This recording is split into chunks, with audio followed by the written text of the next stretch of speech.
দুপুরে লাঞ্চ করা হয়ে গেলে আমরা গেলাম হোটেল খুঁজতে। কেন আমাদের হোটেল আগে থেকে বুক করা ছিল না। আর সেই সময়টা যেহেতু খুব ব্যস্ততম টাইম ছিল, সবাই ঘুরতে বেরিয়েছিল। অতএব হোটেল পাওয়াটা বেশ দুষ্কর ছিল। অনেকগুলো হোটেল খুঁজলাম, কোথাও রুম পাচ্ছিলাম না। অবশেষে এই হোটেলটা পেলাম।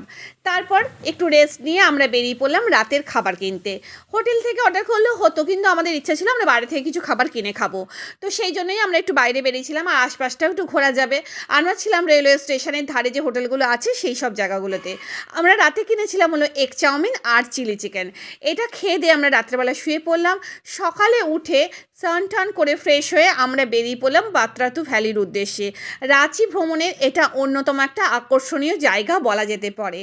রাস্তাটা এত সুন্দর ছিল যে রাস্তা দেখে আর প্রাকৃতিক দৃশ্য দেখেই কিন্তু একেবারে মন ভরে যাচ্ছিল।